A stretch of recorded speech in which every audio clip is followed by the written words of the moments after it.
नमस्कार exam aspirant, most welcome है आपका इस red diamond coaching channel with Mintu Babu पर। तो हम लोग यहाँ पे देखेंगे जो हमारे इम्पोर्टेंट क्वेश्चन है साइंस के, विज्ञान के। ये हम 30 क्वेश्चन यहाँ पे देखेंगे और उनके क्या बेहतर सॉल्यूशन हो सकते हैं ये भी देखेंगे। तो पहले जो क्वेश्चन है देखिएगा, जो पहला क्वेश्चन है यह है, ग्रहों की गति के नियम किसने प्रतिपादित किया था। तो देखिए न्यूटन गिवन है, केपलर और गैलीलियो और कोपरनिकस।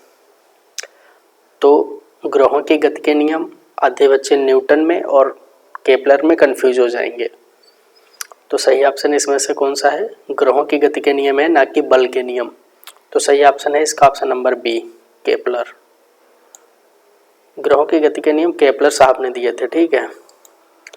नेक्स्ट क्वेश्चन, जल का अधिकतम घनत्व होता है कितना।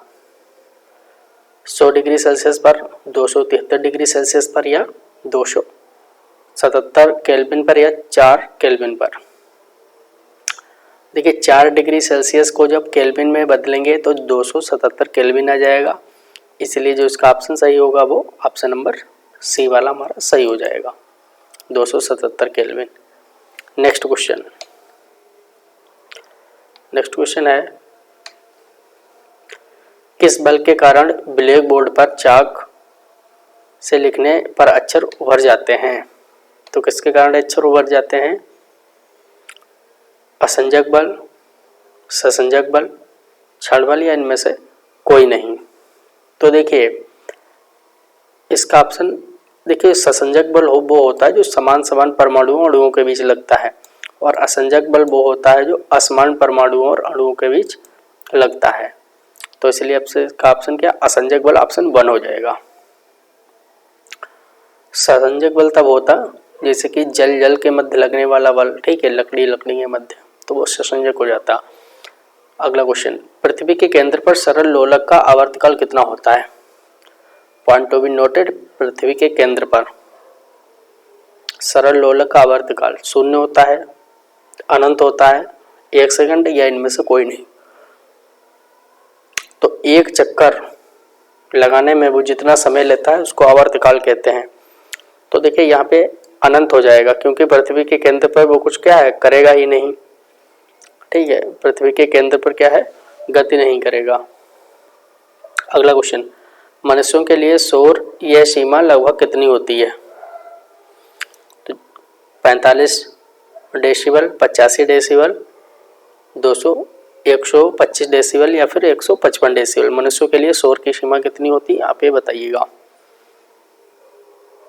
तो देखिए शोर की सीमा 85 डेसिबल है। इससे क्या है, अगर ज़्यादा कम रहेगी तो फिर ये सिर्फ नॉर्मल बातचीत करने के लिए है, 45 वाली, ठीक है। तो 85 वाली में मनुष्य के लिए रहेगी।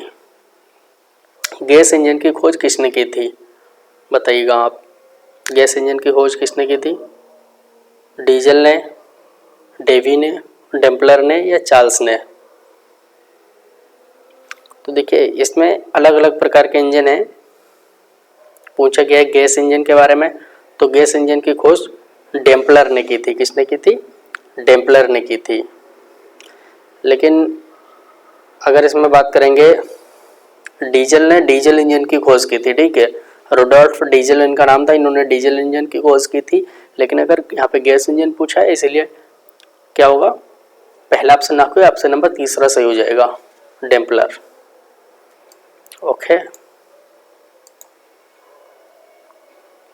लाल और पीकॉक ब्लू को मिला देने से कौन सा रंग बनेगा।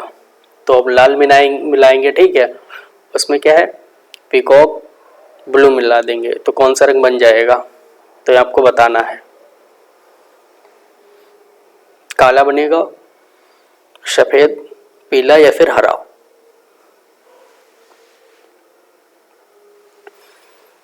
देखिए इसमें लाल और पीकॉक ब्लू,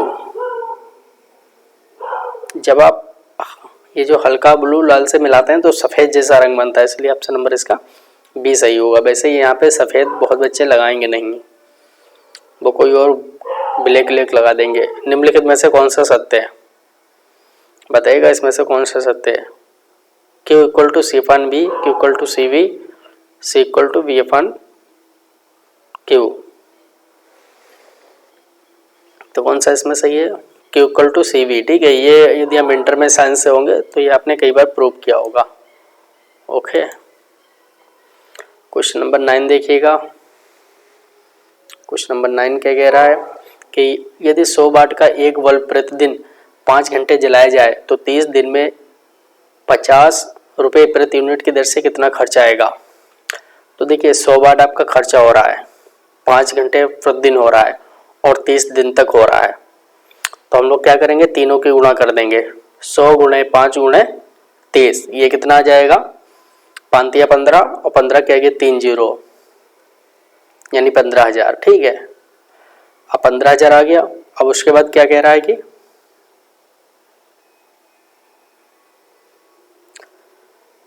5 घंटे जलाया जाता है, 30 दिन में 50 रुपये प्रति यूनिट की दर से कितना खर्चा आएगा। ठीक है, तो अब ये जो 15 आया है इसे हम चेंज करेंगे यूनिट में, यानी किलोवाट में। तो 1000 से भाग कर देंगे, 15,000 था तो वो हमारा कितना आता है, फिर 15,000 से यूनिट में चेंज करेंगे 15 किलोवाट आ जाएगा। अब जो 15 किलोवाट आ जाएगा उसका हम 50 रुपये के हिसाब से गुणा करेंगे। तो इसका ऑप्शन जो है कि 7.50, सी वाला ऑप्शन, ये तीसरा वाला ये सही हो जाएगा। ठीक है, तो इस तरीके से आप देखेंगे। अगला क्वेश्चन है चुंबकीय क्षेत्र की एसआई इकाई क्या है। तो चुंबकीय क्षेत्र क्या होता है आप ये बता सकते हैं। हेनरी होता है, आर्क होता है, टेस्ला, इसमें से कोई नहीं। तो आप जानते हैं इलोन मस्क, टेस्ला। ठीक है, तो चुंबकीय क्षेत्र क्या है, टेस्ला की चुंबकीय क्षेत्र की सही इकाई टेस्ला है। सी ऑप्शन इसका सही है। ओके, तो 10 क्वेश्चन आपने कर लिए हैं। अब नेक्स्ट क्वेश्चन करेंगे, क्वेश्चन नंबर 11।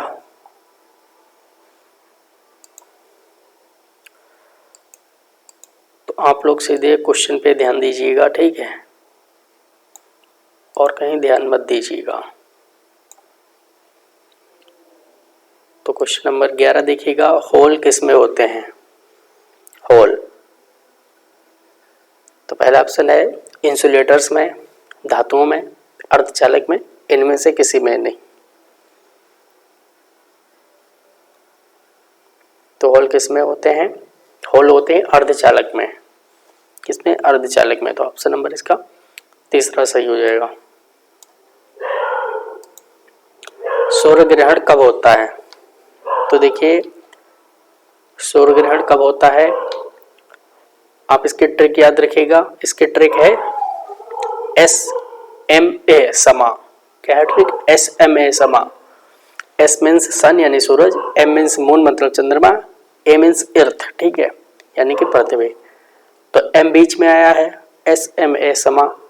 तो M मतलब मून, यानी इसका मतलब है जो मून होता है वो सूर्य ग्रहण में बीच में रहता है। ठीक है, तो जहाँ पे मून यानी चंद्रमा बीच में बता रहा होगा हम वही वाला ऑप्शन टिक कर देंगे। पढ़ते हैं, सूर्य तथा चंद्रमा व पृथ्वी के बीच आता है। तो यहाँ कह रहा है सूर्य जब चंद्रमा पृथ्वी के बीच आ रहा है, यहाँ सूर्य कह दिया बीच में है, यानी ये ऑप्शन नहीं होगा। हमें चाहिए वो कि चंद्रमा बीच में हो, यानी मून। पृथ्वी जब सूर्य व चंद्रमा के बीच आती है, ये भी ऑप्शन नहीं होगा। तीसरा देखिए, चंद्रमा जब सूर्य व पृथ्वी के बीच आता है, यानी चंद्रमा बीच में होगा किसके, जब सूर्य और पृथ्वी के, यानी तीसरा ऑप्शन हमारा सही होगा। तो ट्रिक हमने आपको क्या बताई है, SMA समा। और देखिए हमेशा एक साइड में क्या रहता है, सूर्य हमेशा साइड में रहता है। तो अगर चंद्र ग्रहण हो जाएगा तो सब बिल्कुल साइड में सूर्य हो जाएगा और बाकी दो की स्थिति चेंज हो जाएगी। बस इतना अंतर आता है सूर्य ग्रहण और चंद्र ग्रहण में। अगला क्वेश्चन है, साबुन के बुलबुले किस कारण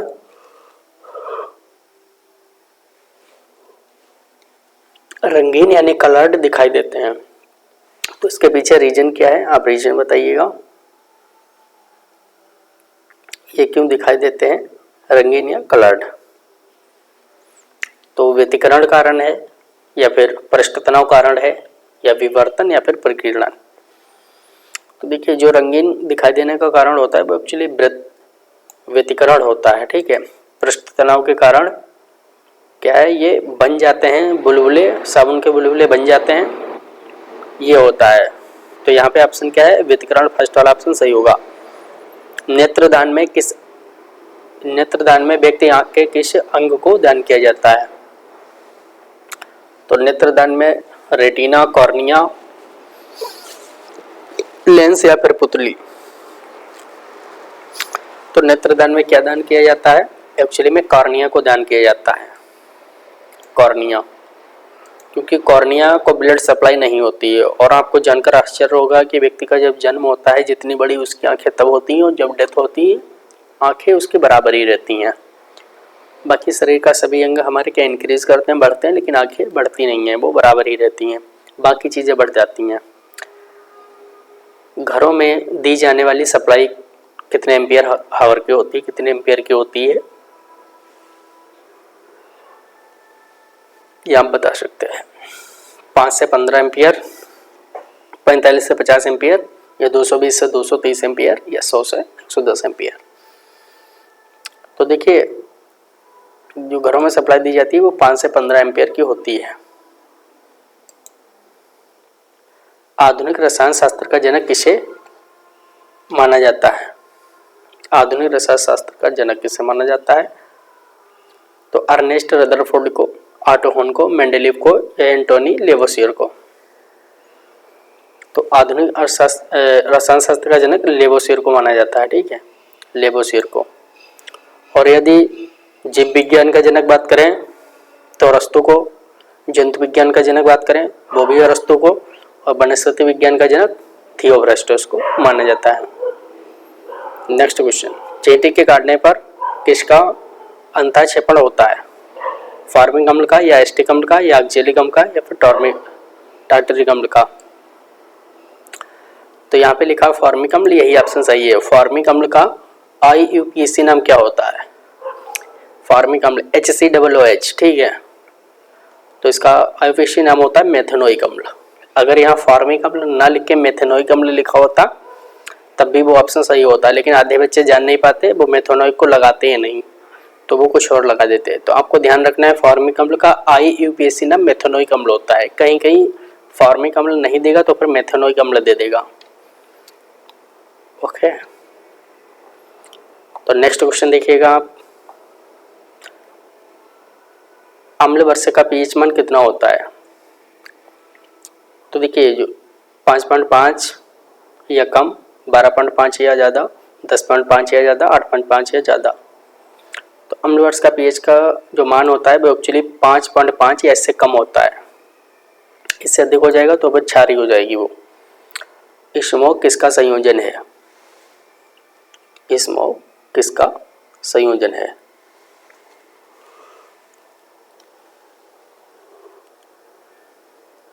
तो देखिए हवा और जलवाष्प, पानी और धुआं, आग और पानी, धुआं और कोहरा। स्मोक एक्चुअली धुआं होता है और कोहरा में होता है, तब उसे हम स्मोक कहते हैं। क्विक सिल्वर कहा जाने वाला धातु कौन सा है?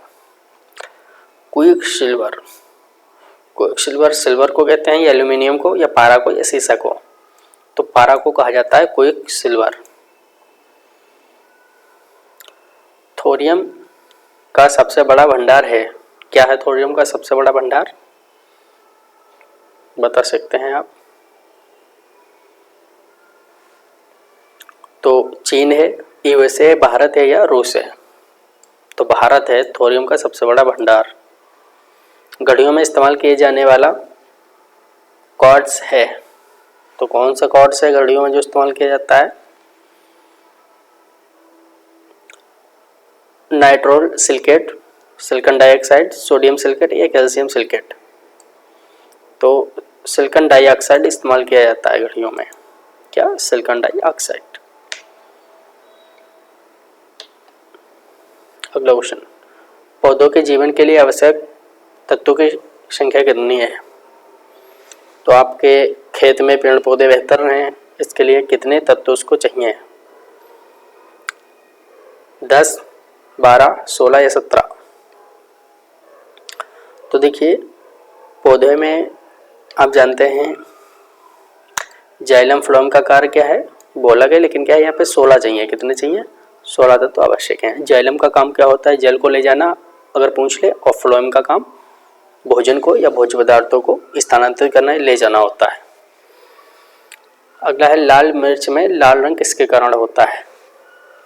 तो लाल मिर्च में लाल रंग कैप्सिन या फिर जेंथोफेन या फिर कैरोटीन या फिर कैप्सेथिन।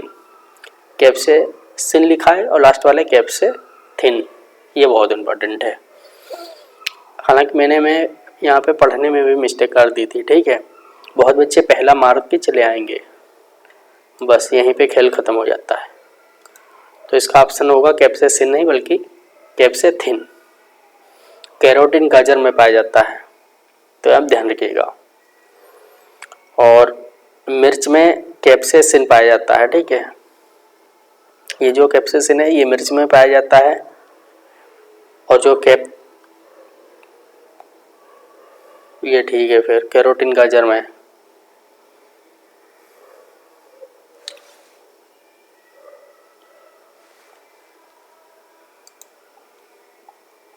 नेक्स्ट क्वेश्चन, 2,4-D क्या है? 2,4-D एक कीटनाशक है, एक विस्फोटक है, कवकनाशी है, फिर खरपतवार नाशी है। तो 2,4-D क्या है ये? तो देखिए 2,4-D ये एक खरपतवार नाशी है। हाँ, तो ये क्या है? ये एक खरपतवार नाशी है। ये आपके फसल में उगने वाले अनचाहे घास को नष्ट करता है, इसलिए खरपतवार नाशी है, आप ये ध्यान रखेंगे। और DDT नाम आएगा कि DDT क्या है? तो जो DDT होता है वो होता है कीटनाशक। क्या DDT होता है? कीटनाशक। और अगर कहीं TNT नाम आ जाए तो वो विस्फोटक होता है। TNT नाम आ जाएगा तो क्या होता है? वो विस्फोटक होता है। तो क्वेश्चन नंबर आपने 25 कर लिए हैं। कुछ क्वेश्चन और करते हैं।